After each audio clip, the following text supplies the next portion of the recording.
Com certeza, esse era um vídeo que eu não esperava fazer tão cedo. Silvio Santos, com certeza, foi o Pelé da televisão brasileira. Um ícone que, apesar das críticas, soube jogar o jogo da vida, que era o jogo que ele mais dava em um dos programas que ele mais deixou no ar, a contragosto de muita gente, na televisão brasileira. Hoje, com o coração partido, nós vamos fazer uma homenagem ao Midas da televisão brasileira, onde parece que tudo que ele tocava virava ouro. Mas vamos fazer uma homenagem de uma forma divertida também, porque o rei do entretenimento com certeza não ia querer que o episódio fosse só triste. Hoje nós vamos lembrar o início, o auge e infelizmente a queda de Silvio Santos, o mito da televisão brasileira no Net Show. Tem que começar o programa com alegria, né?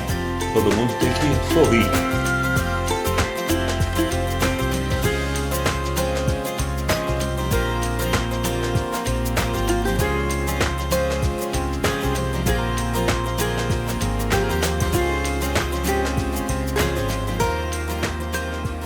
Silvio Santos com certeza estava todo final de semana na nossa casa, fazendo parte da nossa família de uma forma ou de outra com seus programas, né? Mas o que talvez você não saiba é a história dele desde o início. Silvio Santos nasceu em 12 de dezembro de 1930 e ele é filho de dois imigrantes, o Roberto e a Rebeca Abravanel, sendo que ele era grego e ela era turca, e um casal judeu. E o Silvio Santos não nasceu com esse nome, ele nasceu com o nome de Senor Abravanel, que é um nome um pouco diferente, mas para os espanhóis é uma coisa mais corriqueira, se é que a gente pode dizer assim. Meu nome completo é Senor Abravanel. E é Senor porque eu sou o Dom, o homem que me deu origem, consertou as finanças de Portugal. Depois foi chamado pelos reis católicos Isabel e Fernandes para a Espanha. Era o Dom Isaac Abravanel. Consertou as finanças da Espanha. Depois, quando chegou a Inquisição, os reis católicos Fernando e Isabel disseram: você fica e o teu povo, o povo judeu vai. Ele falou: não. O povo judeu vai e eu vou junto. E foi para Salônica, na Grécia. De lá então, meu pai, meu avô, tiveram o título de Senor Dom Abravanel. E aqui no Brasil não existe Dom, o título que os meus antepassados ganharam no ano de 1490 e quantos. O Dom Isaac Abravanel foi um dos que deu dinheiro para que Colombo viesse descobrir a América. Então disseram para o meu pai: não, que Dom? Dom é frescura, não tem cura. Não. Então ele colocou Senhor. Senhor quer dizer Dom Abravanel. E apesar da gente estar fazendo esse episódio num momento triste, Silvio Santos, lá na tenra idade, já escapou da morte uma vez quando ele tinha 11 anos de idade. Se tinha uma coisa que ele gostava bastante, era cinema, era ir ver filmes. E ele tinha 5 irmãos. E ele e um desses irmãos, uma vez, estavam doidos para ir no cinema. O Silvio era muito ligado com meu irmão Léo. Eles eram muito juntos, saíam juntos, iam para o cinema juntos se divertir.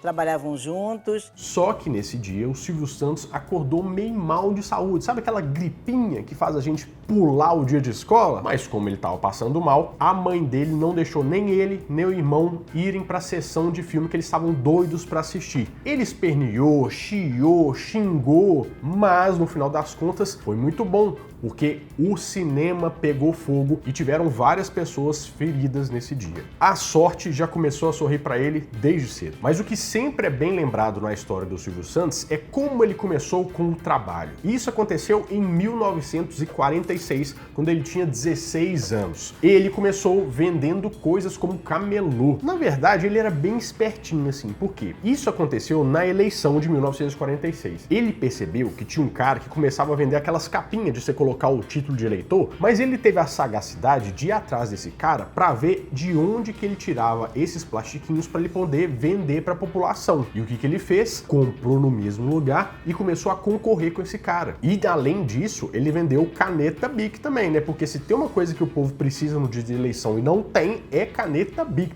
Ia fazer um grande sucesso ali na prova do Enem. Mas só que ele era camelô e tinha suas técnicas. Por quê? Normalmente você deve saber que quem trabalha assim tem grandes problemas com a fiscalização. E ele fazia isso durante as pausas do almoço das pessoas que faziam a fiscalização. Léo, seu irmão vigiava os fiscais durante o almoço. Enquanto a área estivesse livre, de 11 ao meio-dia, Silvio faturava. E desde cedo ele foi uma pessoa muito comunicativa, né? Uma pessoa que chamava a atenção das pessoas que iam comprar. Então, por exemplo, ele chamava a atenção com moeda, com baralho, batia papo. É aquele cara que você vai conversar 2 minutos, você sai endividado para comprar um tanto de caneta. Mas como que a pessoa sai de vendedor ambulante, de camelô, para fazer o império bilionário que ele fez, né, do Grupo Silvio Santos? Tudo isso começou nas ruas. Certa vez, enquanto ele estava vendendo seus produtos, né, o diretor da parte de fiscalização lá do pessoal que faz o, vamos dizer, o rapa, se é que a gente pode dizer assim, né, falou assim: rapaz, você tem uma voz bem bonita, né, e você é comunicativo, eu vejo você vendendo pros pessoal aqui, você não podia, mas já que você tá vendendo, né, você não queria fazer um teste em rádio, alguma coisa assim, não? Porque vocês devem lembrar que nessa época não tinha televisão. O auge da comunicação que a gente tinha aqui no Brasil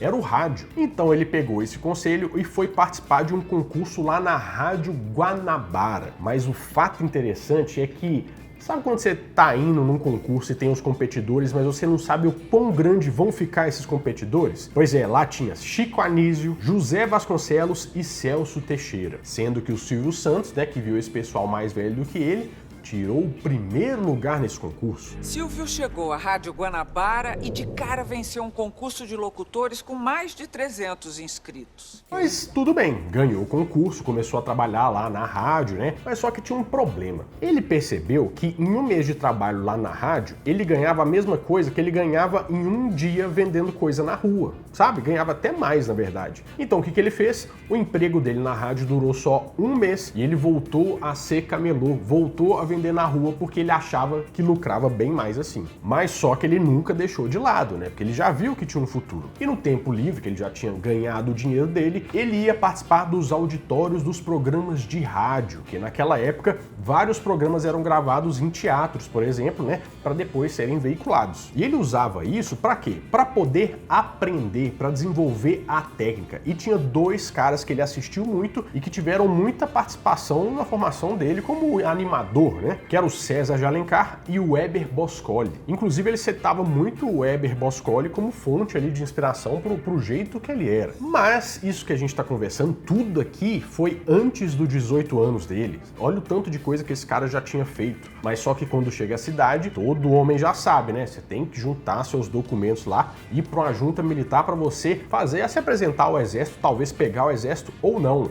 E ele foi aceito. Eu era da escola de paraquedistas e também a função era soldado mesmo.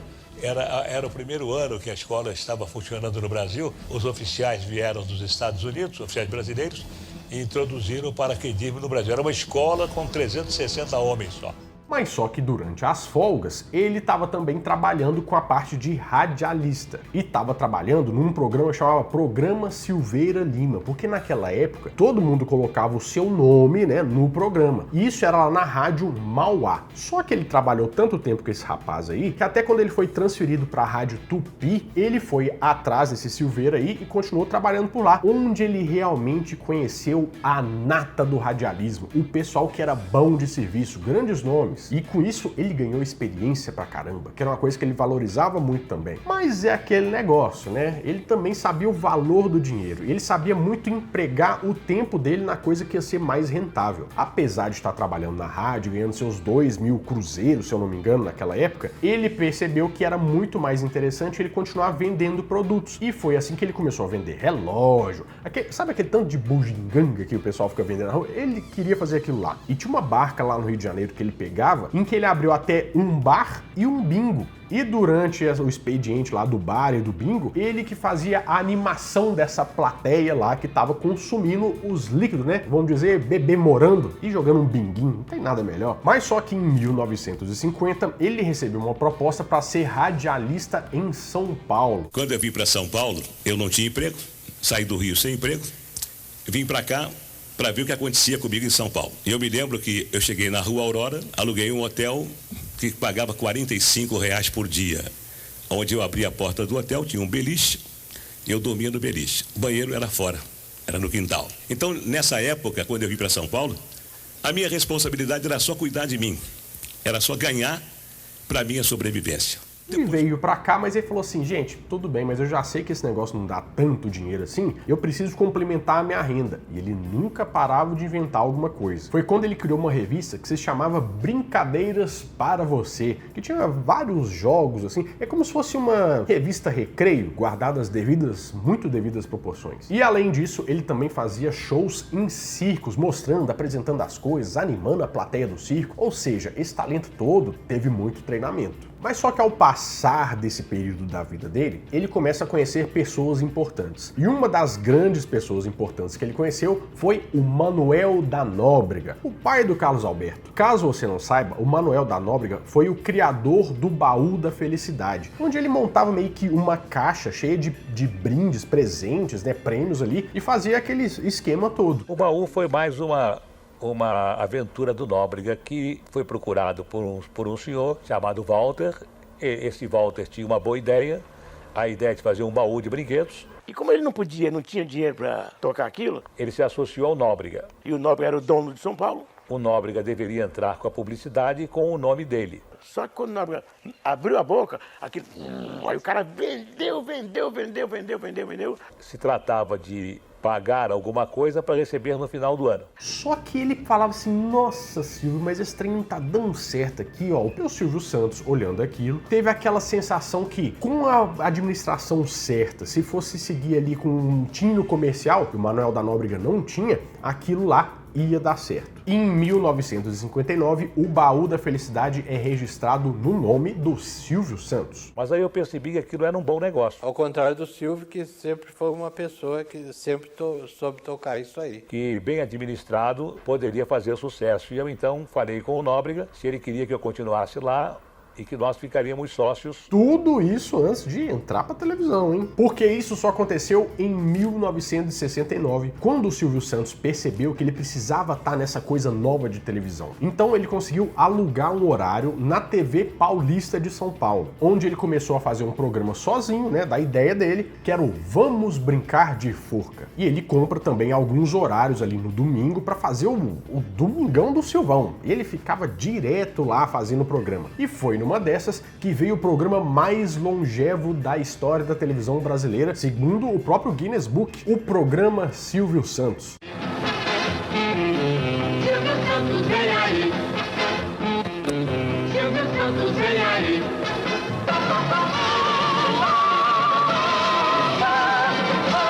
E foi a partir desse momento que vários programas icônicos desse período começaram a ser realizados, como por exemplo, o Domingo no Parque. Então, Daniela, você quer ganhar do programa Silvio Santos uma enceradeira, Daniela? Sim ou não? Sim ou não? E também o Boa Noite Cinderela, onde o Silvio Santos pegava meninas carentes ali, né, e transformava o dia delas num dia de princesa. Esse programa fez bastante sucesso e era bem inteligente.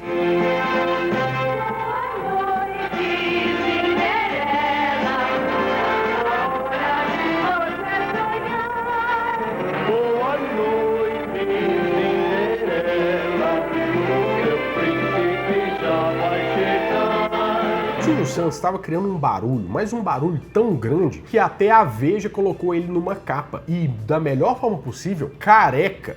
Penso tanto que isso não chamou atenção. E talvez você não saiba, mas a TV Paulista é o que a gente pode chamar hoje de TV Globo, que ela foi comprada pelo Roberto Marinho, só que o Silvio Santos já estava lá. Meio que eles deixaram, que falaram assim, esse horário aí já tá alugado, deixa o Silvio Santos fazer o programa aí, que tá dando audiência, mas só que alguns acionistas depois perceberam que isso podia ser um grande perigo, né? Ele tava tendo muito mais audiência do que as produções originais, e a Globo não tinha tanto dinheiro assim naquela época. Acabou que eles queriam que o Silvio Santos saísse, mas antes de ser saído, ele mesmo resolveu sair para poder competir. Mas o que ele tentou nesse período também foi uma concessão do governo. Para quê? Todo canal de televisão que vai ao ar publicamente, assim, da TV aberta, precisa de uma concessão do governo. É como se o governo desse uma cota ali para você poder trabalhar no canal tal, das frequências lá. Nesse momento ele não conseguiu, mas foi para TV Tupi, pagou um horário lá na TV Tupi em 1976 e, pasmem, tava ganhando em audiência de quem? Da TV Globo.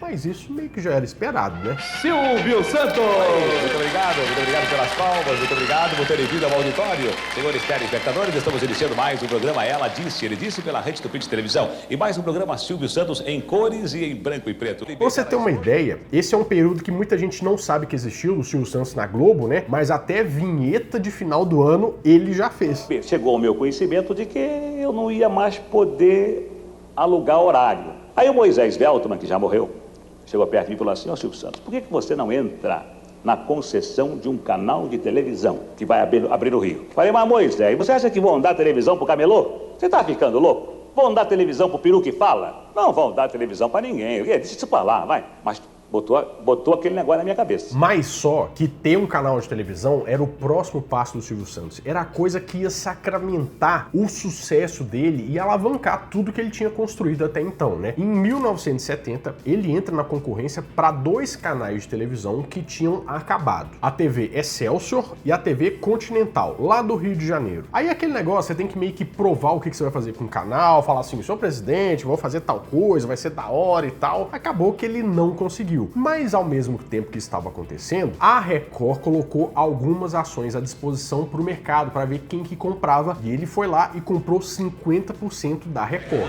Nós estamos aqui ao lado do chofer de praça mais antigo de São Paulo, ainda em atividade, ainda trabalhando. É o senhor José Rodrigues, que recebeu das mãos do governador a placa número 1. José Rodrigues, faz exatamente quanto tempo que você trabalha na praça aqui em São Paulo? De 1919. Já há 51 anos. 51 anos. Eu fico até brincando aqui com a Record, falando que é um canal horrível e tal, que eu não gosto. É porque os negócios eu acho meio chato, assim. Mas você tem que lembrar que nessa época, a Record foi um dos primeiros canais de televisão e foi um dos grandes sucessos. Então comprar a Record nesse momento era uma coisa bem interessante. Aí tudo bem, o programa dele estava passando em alguns outros canais, né? Só que em 1975, a oportunidade bateu na portinha de novo. Mas só que dessa vez com apelo popular um pouco maior, porque assim, vários artistas do meio, segundo a revista Veja, estavam falando assim: ó, não, gente, vamos dar a concessão pro Silvio Santos, né, porque ele é um rapaz direito, ele diz que paga tudo em dia, vai valorizar os artistas. Então tava todo mundo meio que falando assim: ó, dá essa concessão pro Silvio Santos, ô seu Ernesto Geisel, nosso presidente aqui. E foi que em outubro de 1975, ele vence a concorrência e ganha os canais. Um dos desejos do senhor ministro das Comunicações era que o Canal 11 fosse instalado rapidamente. E este desejo era uma necessidade minha e de toda uma classe. Eu parti para os Estados Unidos e fiz um investimento de 60 milhões de cruzeiros que vou pagar em 5 anos. Disse que queria todo o material pronto em 90 dias. Então, nesses anos todos de locutor comercial, e depois de animador, depois de corretor de anúncio, depois de produtor de programa, depois de empresário, enfim, nesses anos todos, eu me sentia como um aluno que começou no curso primário, passou para o ginasial e tinha que fazer um vestibular para ingressar na universidade. E é como eu me sinto hoje, com tanta gente olhando para mim, e com outro homem que também conversou comigo e, no meio de alguns candidatos, disse: eu não sei, mas parece que esse coroa vai bem. Ainda não era do jeito que é hoje, não era o SBT. E teve gente, inclusive, que não gostou nada disso, né? Tinha gente muito a favor, mas tinha gente também que tinha os seus contras. Por exemplo, o Boni, o todo-poderoso da TV Globo. Ele não gostou, resumidamente, né? Porque ele falava que o Silvio Santos era um empresário já, que estava no ramo, e isso tirava um pouco da chance das pessoas mais sem poder aquisitivo, ou sem tanta relevância assim, poderem fazer alguma coisa na TV pública, né? Eu acho que ele só tava querendo tirar um cara da reta, né? Porque ia ser grande demais. Em 14 de maio de 1976, às 21 horas, nasce a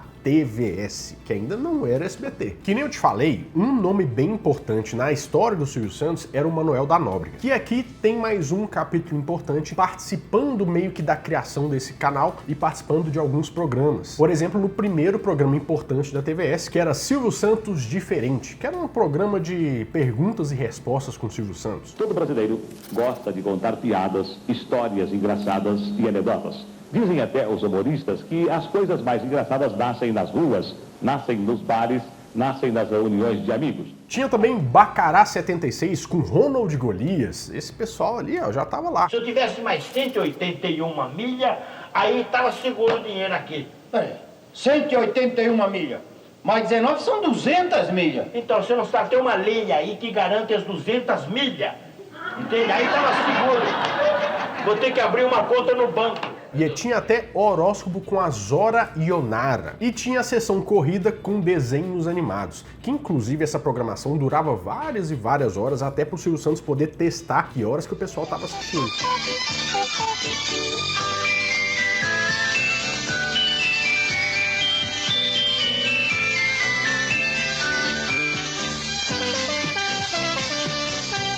Carrossel apresenta hoje Punk, a levada da breca. E a partir de 1980 teve o programa Carros Imperial. Alô, amigo! Eu sou Carlos Imperial. Estou aqui na rede Tupi de televisão para apresentar o nosso programa. Porque eu, você, nós gostamos de música jovem. Teve também o programa do Bozo. Hora do recreio, é tempo de brincar. Hora do recreio, é tempo de brincar. Vamos pro sorteio, ver quem vai ganhar. Cartas para cima, o bolso vai pegar. Só se a calça dele não rasgar. E a sessão premiada. Toda terça, 9h20 da noite, tem sessão premiada.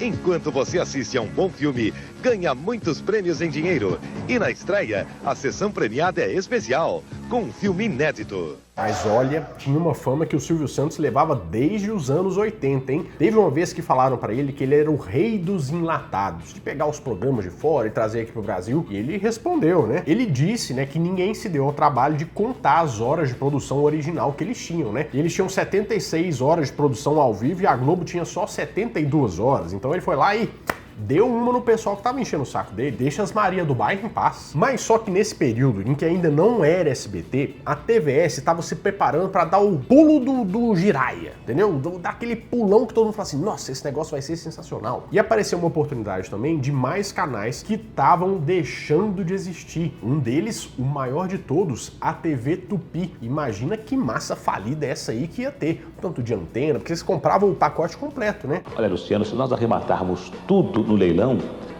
não vamos precisar esperar 8 meses pela construção da torre e da antena. O material anunciado no edital do leilão era sucata, disse muita gente entendida. O próprio leiloeiro achava que iria leiloar um monte de ferro velho. E como eu já te falei, você tinha que fazer meio que explicar por que você ia fazer, por que você deveriam receber esses canais e tal. E o Silvio Santos queria expandir, porque diz ele que ia fazer um maior estúdio de produção da televisão, que ia ter vários prédios e tal. E isso acaba saltando aos olhos, né, de importância. Foi então que Silvio Santos e Adolphe Bloch foram contemplados com essas concessões, que geraram o SBT e a Rede Manchete. E o SBT estreia em 19 de agosto de 1981, com a primeira coisa da programação sendo a assinatura do contrato lá da concessão. Daí pra frente é toda a história. Eu dirijo o meu trabalho não me dirige. Isto é incrível. Nesse momento está no ar a TVS, Canal 4 de São Paulo. Incrível mesmo é ter transmitido ao vivo a assinatura da própria concessão. Fato inédito na história das comunicações. E quando a gente fala de Silvio Santos e SBT, não tem como a gente não lembrar de alguns programas emblemáticos que o dono do baú apresentou no SBT. Por exemplo, quem se lembra do programa Tentação? Prêmio Lombardi. Absolutamente não, Silvio. Não, e se por acaso a Nilza, que mora em Laguna, Santa Catarina, vai que ela erra, Lombardi. Ela sai sem prêmio. Não, Silvio. Então o que é que nós vamos dar para quem errar, Lombardi? Olha aí, que legal. Videocassete no valor de R$380. Mais uma pergunta dele. Gente, era muito legal aquele programa, que inclusive eu lembro muito do Lombardi apresentando, que é uma figura que sempre foi muito chegada do Silvio Santos, né? Ele faleceu muito tempo atrás, mas desde sempre a gente tem a memória deles dois juntos, trazendo alegria para a nossa programação. E quem nunca quis ter uma maçã daquela, abrir, ter aquela maçãzinha, aquela flor dentro da maçã, né, para ganhar uma premiação, era muito legal. As curiosidades também do Tentação eram sensacionais. Então vamos ver qual é a próxima pergunta. O grupo Paralamas do Sucesso é um dos mais famosos do Brasil e ganhou vários prêmios com este divertido videoclipe da música Ela Disse Adeus. Adeus, Mas eu acho que um dos programas mais emblemáticos dele, assim, são vários, né? Mas o Topa Tudo por Dinheiro, pra mim, era muito bom. Não, esse trabalho... Não foi esse aqui. Não foi. Não foi esse aqui. Esse trabalho no SBT. Não, mas foi esse aqui que não, jogou. Não, foi. Foi esse aí mesmo. Não, Ele tava com o macacão igual esse aqui. Não, mas não foi, mas não foi, mas não... Não foi esse. Não foi. Não, mas não foi. Não foi. Eu lembro que eu era pequeno e ficava até tarde acordado pra poder ver o Topa Tudo por Dinheiro, porque ele começava muito tarde e tinha várias coisas, né? Tinha concurso de imitação, tinha o pessoal descendo no tobogã com aqueles negócio de suco, né? Aquelas taças. Tinha as câmeras escondidas que ele morria de rir. E o que falar do lendário Qual é a Música? Nossa, Qual é a Música era um programa divertido demais.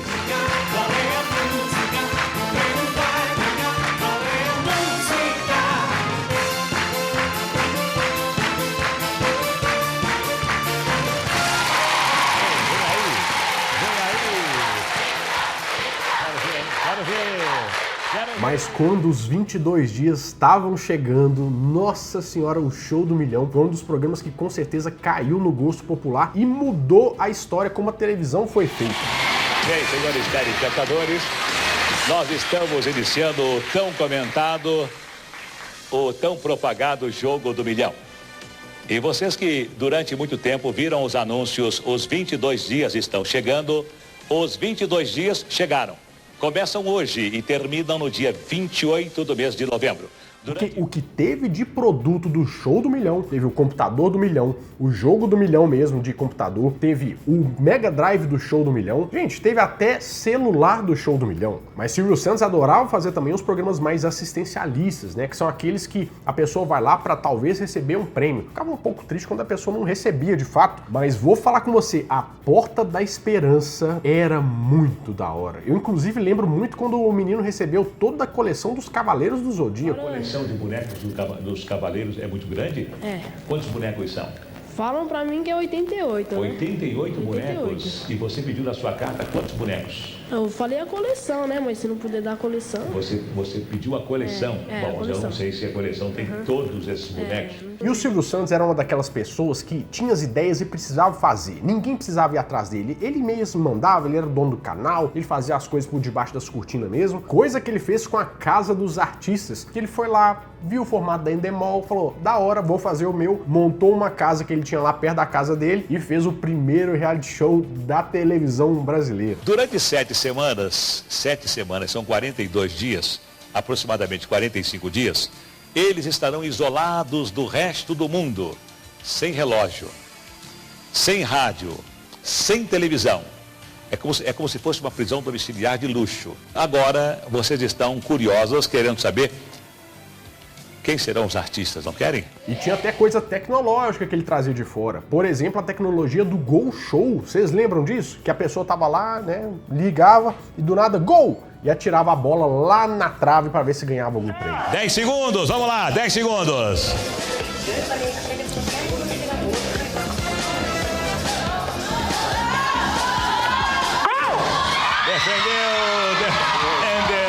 Que pena, Marlene, que pena. E um dos programas antigos do Silvio Santos também, que fez bastante sucesso por muito tempo, foi o Show de Calouros, onde tinha o Pedro de Lara, o Décio Pitinini, a Sônia Lima, várias personalidades.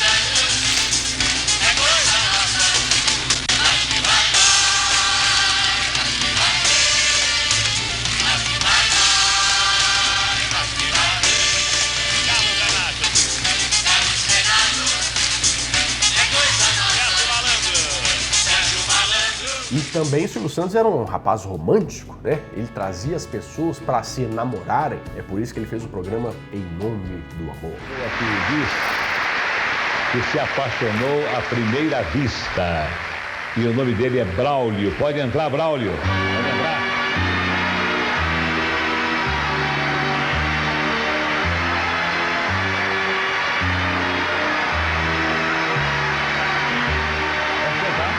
Mas a fama do Silvio Santos foi tão grande que até candidato à presidência da República ele já foi. Eu não sei se você sabia disso. O que acontece? Tinha um partido que chamava PFL. E essa eleição é a de 1989, que tinham vários e vários candidatos, incluindo o Fernando Collor e o Lula, e também tinha o Leonel Brizola. Ninguém sabia o que podia acontecer, eram muitos candidatos. Só que acharam que o Silvio Santos seria a arma perfeita para tirar votos do Collor, por exemplo, e agradar, vamos supor, os dois lados. Acabou que o PFL, que era o partido que ele estava afiliado, não conseguiu trocar o candidato e ele foi para um partido bem pequenininho, que chamava PMB. Mas como faltavam só 11 dias para a eleição, eles não tiveram tempo para tirar o nome de quem era o candidato, porque eles substituíram pelo Silvio Santos, mas o Silvio Santos, mais uma vez, usou o seu truque de mestre para falar como que as pessoas deveriam votar. Votem no 26, isso é importante. No dia das eleições, não haverá Silvio Santos na cédula. Vocês deverão colocar o X, marcar o 26. Por favor, não escrevam na cédula, porque anularão o voto. Votem no 26, estarão votando no Silvio Santos e não se arrependerão.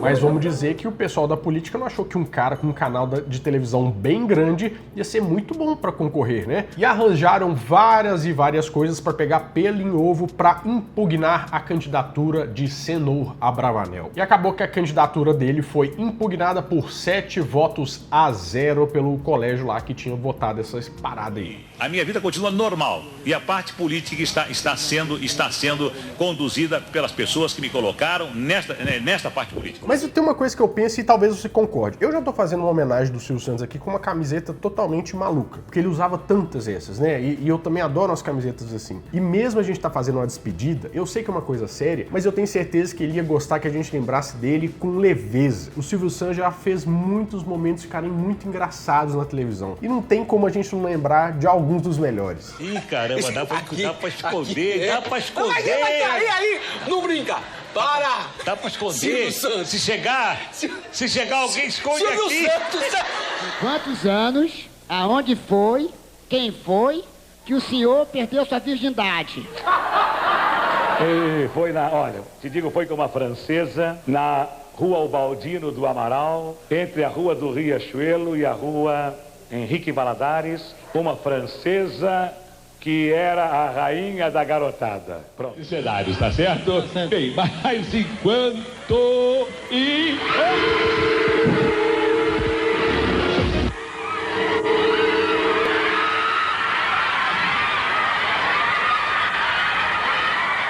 Isto é incrível. Tá chorando ou tá fingindo que tá chorando? Tô fingindo. A planta não gosta do raça negra. Não sou eu só que não gosto do raça negra. A planta não gosta do raça negra. Você tá chorando ou tá fingindo que tá chorando? Eu tô chorando só. Mas é assim que depois de muitos anos de televisão, né, de ser o líder de audiência em vários momentos, de ser o líder de criação de programas, de ser a figura mais emblemática da televisão brasileira, Silvio Santos, em setembro de 2022, resolve dar um tempo da televisão. E em 12 de dezembro de 2023, no seu aniversário de 93 anos, Silvio Santos aparece para dar uma entrevista e fala que só não volta para televisão ainda, que tá tudo certo, que ele tava com preguiça mesmo, mas que com certeza ele ia adorar voltar a apresentar o seu programa, o Silvio Santos, o programa mais longevo da história da televisão brasileira. Claro que eu vou voltar, eu tô com preguiça, só mais nada. Um dia chove, outro dia sai sol, né? Um dia chove, outro dia sai sol. Não é isso, não é com preguiça mesmo, né? Porque, poxa, tem que ir no Jaça, tem que pintar, olha como é que eu tô de Papai Noel. Tem que ir no Jaça, tem que pintar o cabelo, tem que se vestir, tem que fazer o programa. Não é mais a mesma coisa quando a gente já faz isso há 60 anos, é um bocado de anos. Né? Às vezes a vida dá uma rasteira na gente e as coisas não acontecem do jeito que são planejadas, né? Porque hoje, no dia da gravação desse vídeo, no dia 17 de agosto de 2024, o Silvio Santos, o maior nome da televisão brasileira, inspiração para quase todo mundo que trabalha com televisão e só não é inspiração para quem não conheceu ele, que é impossível, infelizmente, falece e deixa todo mundo com o coração bem apertado. E agora, falando olho no olho do público do SBT, para dar uma notícia que nós nunca desejamos dar. a morte do apresentador Silvio Santos aos 93 anos. Eu vou falar por experiência própria, porque pode parecer que não, mas eu já tô há 14 anos no YouTube. E todo mundo sempre me pergunta quais foram suas referências, quem que te inspirou a começar o canal no YouTube? A verdade é que no YouTube eu não tive referência nenhuma, porque eu não assistia muito. Mas com certeza, ver o que o Silvio Santos fazia domingo, ver o tanto que ele era inteligente, o tanto que ele era empreendedor, o tanto que ele era simpático, ele animava o pessoal, com certeza foi uma inspiração máxima para que eu criasse esse canal e falasse aqui com vocês. Então, se tem alguém que merecia essa homenagem, esse alguém é Silvio Santos. Silvio Santos, obrigado por tudo. Eu não nasci dono de televisão. Eu fui dono de televisão porque os donos de televisão fecharam as portas para mim. E eu então, quando se fecha uma porta, Deus abre uma janela. Fui obrigado a ser dono de televisão, a comprar 50% de ações. Eu não nasci dono de televisão, nasci animador de programas. Continuaria sendo animador de programas se os homens não fossem tão vaidosos, tão poderosos.